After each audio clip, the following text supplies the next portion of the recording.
कर याद दिलाया है कि 2016 में कानपुर रेल दुर्घटना में 150 लोग मारे गए थे और प्रधानमंत्री ने ही साजिश की बात कही गई एनआईए को जांच सौंप दी थी। उन्होंने सीबीआई को जांच सौंपने के फैसले पर ये कहते हुए सवाल उठाया है कि सीबीआई आपराधिक मामलों की जांच करती है, रेलवे दुर्घटनाओं की नहीं। खड़गे ने पत्र में लिखा है कि 1 साल बाद यानी 2018 में एनआईए ने जांच बंद कर दी और चार्जशीट तक फाइल नहीं की।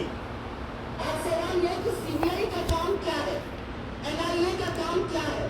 7 साल पहले आपने एनआईए को 2 जांचें दी थी, आज तक चार्जशीट नहीं दाखिल हो पाई। तो क्या उन परिजनों को पूछने का हक है कि यह सरकार की विफलताओं के कारण हुआ, दोष कहीं और क्यों मरा जा रहा है? और एक बात और है, ऐसी उत्कृष्ट एजेंसीज को जब आप इस तरह की जांच देते हैं जिनमें उनकी कोई टेक्निकल एक्सपर्टीज नहीं है, तो आप कहीं ना कहीं उनके ऊपर भी एक सवालिया निशान लगवाने की कोशिश करते हैं। सबको लगता है एनआईए का काम है टेरर को इन्वेस्टिगेट करना। जो आपके ट्रैक के चलते हो रहा है, जो इंटरलॉकिंग की विफलता के चलते हो रहा है, जो सिस्टम फेलियर के चलते हो रहा है, जो मेंटेनेंस की दिक्कत से हो रहा है, उसके बारे में क्या होगा? कानपुर रेल दुर्घटना को लेकर रेलवे के सेफ्टी कमिश्नर की रिपोर्ट में यह बात निकल कर आई कि वेल्डिंग पर जंग लगने के कारण स्ट्रक्चर में कमजोरी आ गई और ट्रेन दुर्घटनाग्रस्त हो गई। 150 लोग रेलवे की अपनी कमी और लापरवाही के कारण मारे गए। बालेश्वर दुर्घटना की जांच सीबीआई से कराने को लेकर सवाल उठ रहे हैं। पूछा जा रहा है कि जब मंत्री ने कह दिया कि कारणों का पता लगा लिया गया है, तब जांच के आदेश सीबीआई से कराने के क्यों दिए गए? अगर कारण पता नहीं रहा होगा तो इस बैठक में अधिकारी गंभीर मुद्रा में प्रधानमंत्री को क्या समझा रहे थे? इस मीटिंग को कई एंगल से रिकॉर्ड किया जा रहा था ताकि जनता हर एंगल से देख ले कि प्रधानमंत्री कितने गंभीर हैं और सारे अधिकारी कितनी गंभीरता से बैठे हैं। ट्विटर पर तृणमूल कांग्रेस के प्रवक्ता साकेत गोखले ने लिखा है कि मंत्री ने बयान भी दिया कि हमने कारणों का पता लगा लिया है। इसके 7 घंटे बाद सीबीआई जांच के आदेश दिए गए। रेलवे के सेफ्टी कमिश्नर का पद स्वायत्त स्वतंत्र होता है। सेफ्टी कमिश्नर रेल मंत्री और रेलवे बोर्ड के अधीन नहीं होता, न ही उन्हें रिपोर्ट करता है। सेफ्टी कमिश्नर की रिपोर्ट से पहले रेल मंत्री बोर्ड को प्रभावित कर सीबीआई को जांच सौंप रहे हैं। उन्हें सेफ्टी कमिश्नर की रिपोर्ट का इंतजार करना चाहिए। दबायर में नीतू जैन की रिपोर्ट को भी आप इस संदर्भ में देख सकते हैं। नीतू जैन ने नाम न छापने की शर्त पर रेलवे अधिकारियों से बात की है। उनका भी कहना है कि सेफ्टी कमिश्नर की रिपोर्ट से पहले सीबीआई को जांच सौंप देना हैरान करता है। पूर्व राजस्व सचिव EAS शर्मा ने रेल मंत्री को पत्र लिखा है कि उनकी नजर में यह जनता को गुमराह करने के जैसा है। दबायर में नीतू जैन की रिपोर्ट बालेश्वर दुर्घटना की प्राथमिक जांच रिपोर्ट में छापने का अवसर देती है। कई जगहों पर ऐसी खबरें चल रही हैं और एनिमेशन के जरिए बताया जा रहा है कि कौन सी ट्रेन किधर से आई, किससे टकराई। हर कोई अपने एनिमेशन की तारीफ खुद ही करने में लगा है। नीतू जैन ने लिखा है कि बालेश्वर दुर्घटना को लेकर रेलवे के 5 अधिकारियों ने प्राथमिक रिपोर्ट सौंप दी है। सबने खराब सिग्नल सिस्टम को दोषी माना है। 5 में से केवल एक अधिकारी ने इशारा किया है कि कारणों के सबूत मिटाने की कोशिश लगती है। इस नोट को दबायर ने देखा है, जिस पर सीनियर सेक्शन इंजीनियर AK महंत का नोट है। ये डिसेंट नोट यानी बाकी 4 से असहमति का नोट है। यह नोट हाथ से लिखा हुआ है। नीतू जैन की इस रिपोर्ट में इंजीनियर ने अपने नोट में यही कहा है कि स्विच इस तरह से सेट किया गया था कि कोरोमंडल को लूप लाइन पर नहीं आना था, सीधे निकल जाना था। लूप लाइन पर जाने से दुर्घटना हुई। दबायर ने लिखा है कि हो सकता है कि दुर्घटना के बाद स्विच वापस अपनी जगह पर कर दी गई हो।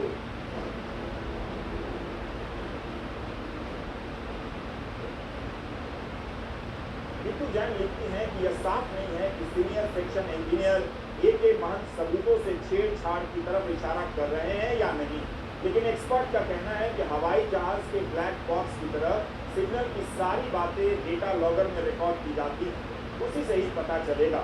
प्राथमिक रिपोर्ट है कि मेन लाइन के लिए सिग्नल दिया गया और हटा लिया गया, लेकिन ट्रेन लूप लाइन में चली गई और मालगाड़ी से टकरा गई। अधिकारी सबोटाज यानी किसी साजिश से इनकार करते हैं। महंत का कहना है कि ट्रेन लूप लाइन में प्रवेश करने से पहले ही पलट गई, लेकिन अधिकारी कहते हैं कि रिकॉर्ड बताता है कि दुर्घटना लूप लाइन में घुसने के बाद हुई है। देखिए, जो प्रिलिमिनरी रिपोर्ट है उसमें ये क्लियर लिखा हुआ है कि जो ट्रेन है उसे लूप लाइन में जाना था और इस पे जो सिग्नेचर है उस पर AK महांता का भी है। पर जो अहम बात है वो ये है कि AK महांता ने एक डिसेंटिंग रिपोर्ट थी और ये रिपोर्ट का खुलासा ये पहली बार अब हुआ है। और उस रिपोर्ट में महानता ने एक बहुत ही अहम बात बोली है। महानता का कहना है कि स्विच बेशक ब्लू लाइन के लिए था, पर जो ब्लैक बॉक्स है, जो भद्रक खड़गपुर सेक्शन जिसे कहते हैं, उसमें जो उस एरिया का जो ब्लैक बॉक्स है, उस ब्लैक बॉक्स के तहत इस ट्रेन को सीधे जाना था। जो सिग्नल था वो सीधे के लिए था। महानता का ये भी कहना है कि हो सकता है इसको किसी ने, जो स्विच है उसको किसी ने रिवर्स कर दिया हो डिरेलमेंट के बाद। जो जिस पे वो हिंट कर रहे हैं वो ये है कि हो सकता है किसी ने इसको कवर अप करने की कोशिश करी है। इस बात का ये पहली बार खुलासा हुआ है। इम्पोर्टेंट चीज़ ये है कि जो महानता कह रहे हैं ये नई बात नहीं है, ये पहले भी ऐसा हुआ है कि फॉर एग्जाम्पल फरवरी में संपूर्ण क्रांति एक्सप्रेस के साथ भी कुछ ऐसा ही होते होते रह गया था। एक हादसा होने वाला था, ट्रेन ड्राइवर ने देख ली और ट्रेन ड्राइवर ने ट्रेन को रोक दी थी। उस वक्त भी सिग्नल कुछ और दिखा रहा था, ट्रेन को कहीं और जाना था। यही नहीं, सवाल ये उठने लगा कि ये जो इक्विपमेंट है, इक्विपमेंट का क्या ये फेलियर है, क्या सिर्फ एक यही इक्विपमेंट है सिग्नल पर जिसके ऊपर सवाल उठ रहे हैं। एक EPAC सिस्टम होता है, वो इस सिस्टम का काम ये है देखना कि जो ट्रैक है वो बिल्कुल खाली है, जब और दूसरी जो ट्रेन आ रही है वो ट्रेन तभी उस ट्रैक पे आएगी जब वो ट्रैक पूरा खाली है। तो ये EPAC सिस्टम भी लगा हुआ था, ये सिस्टम काम कर रहा था या नहीं कर रहा था, इसके ऊपर भी सवाल उठ रहे हैं। सवाल काफ़ी सारे हैं और सवालों का जवाब हमें मिलेगा chief commissioner of railway safety की रिपोर्ट से। भारत के इतिहास की इतनी बड़ी दुर्घटना मंत्री के PR मैनेजमेंट का आयोजन बनकर नहीं रह सकती। कई जगहों पर खबरें छपी हैं कि रेलवे में 3 लाख से ज़्यादा पद खाली, लेकिन इन्हें खाली क्यों रखा गया? क्या इसे समझना इतना मुश्किल है? क्या रेलवे में लोग कम हैं और उसका असर काम पर पड़ रहा है? मीडिया की कई रिपोर्ट इस ओर इशारा कर रही। दैनिक भास्कर में यह खबर छपी है, 19 अप्रैल 2023 की है। इस हादसे में लोको पायलट राजेश प्रसाद गुप्ता की मौत हो गई। राजेश प्रसाद 15 घंटे से लगातार ड्यूटी पर थे। सिंहपुर स्टेशन के पास पहुंचते ही loco pilot Rajesh rail engine से अपना नियंत्रण खो बैठे। स्टेशन में पहले से ही जिस ट्रैक पर मालगाड़ी खड़ी थी उसमें रेड सिग्नल दे दिया गया और लोको पायलट राजेश गुप्ता ने सिग्नल ओवरशूट करते हुए तेज रफ्तार से खड़ी मालगाड़ी की ओर गाड़ी बढ़ा दी। यह भीषण हादसा हो गया।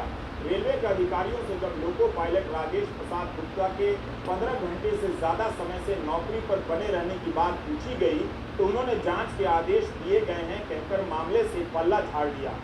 सिंहपुर में 2 इंजन में आग लगी। एक इंजन करीब 13 से 18 करोड़ रुपए का। इतने में कई साल के लिए न जाने कितने लोको पायलट नौकरी पर रख लिए गए। अगर लोको पायलट की कमी या ज़्यादा काम करने की वजह से यह दुर्घटना हुई तो बहुत दुखद है। क्या हम जानते हैं कि बालेश्वर की दुर्घटना में शामिल तीनों ट्रेन के इंजन के चालक की ड्यूटी कितने घंटे की हो चुकी थी? यह भी एक पहलू होना चाहिए। यह रिपोर्ट तो 20 नवंबर 2022 की है, टाइम्स ऑफ इंडिया की। बिलासपुर जोन में रेलवे के लोको पायलट संघ ने जनरल मैनेजर का घेराव किया था। लोको पायलट संघ का बयान है कि 2 साल से सिग्नल पोस्ट एट डेंजर यानी खतरा है, तब भी सिग्नल पास कर जाने की 90 घटनाएं दर्ज हुई, क्योंकि बाबा आदम के ज़माने का ब्रेक सिस्टम लगा है, समय पर ब्रेक ही नहीं लगता।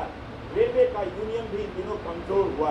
वे अब खुलकर नहीं बोलते हैं, बोलते भी हैं तो मीडिया उतनी प्राथमिकता नहीं देता है।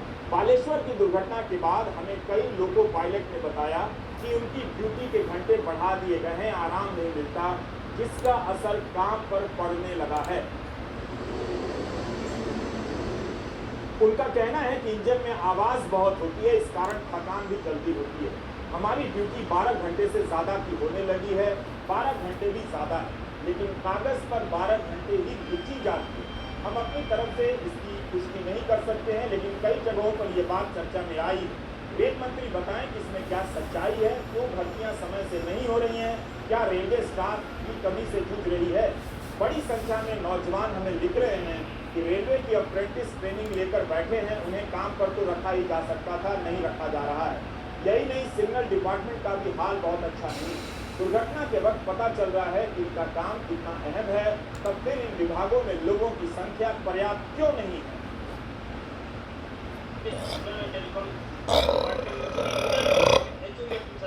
फॉलो ही नहीं कर सकते। रेलवे 2005 के अनुसार ये कहता है कि ड्यूटी ऑफ करने के बाद कम से कम 10 घंटे का ड्यूटी ऑफ परीक्षा होना चाहिए। लेकिन क्या होता है, आपको कभी भी फेलियर हो रहा है तो फोन की घंटी बजती है और हमको सिंगल फेलियर पे अटेंड होना पड़ता है। और उस फेलियर को अटेंड करने के लिए ना तो हमको कोई नाइट में गए तो नाइट ड्यूटी अनाउंस दे रहे हैं, ना तो कोई सिग्नल फेलियर को एम कैटेगरी के एक्सप्रेस में गिना जाता है, तो कोई ब्रेकडाउन अनाउंस भी नहीं दे रहे हैं और ना तो कोई एक्स्ट्रा अनाउंस दे रहे हैं। और सबसे बड़ी बात यह है कि सिग्नल और टेलीकॉम के फेलियर्स को अटेंड करने के दौरान या तो हमको सड़क से जाते हैं तो दुर्घटना का शिकार हो जाता है या तो रन ओवर हो जाते हैं। तो ऐसे 2 दर्जन लोग जो है साल भर में हमारे रन ओवर होते हैं या तो सड़क दुर्घटना का शिकार होते हैं। इसके बावजूद तो रिस्क एंड हार्डशिप अनाउंस हमको दिया नहीं जा रहा है। तो जबकि ये 2016 से ही हम लोग इस बात को डिमांड कर रहे हैं कि risk and hardship announce signal and telecom कर्मचारियों को दिया जाए, लेकिन नहीं दिया जा रहा है। और इसके अलावा लॉकडाउन में भी हम लोग अपने व्हीकल्स का इस्तेमाल करते रहे, लेकिन हम लोगों को कोई अनाउंसेस नहीं मिले, क्योंकि रात को 2 बजे अगर फेलियर हुआ और हम फेलियर में जाते हैं तो हमारी नींद खराब करके जाते हैं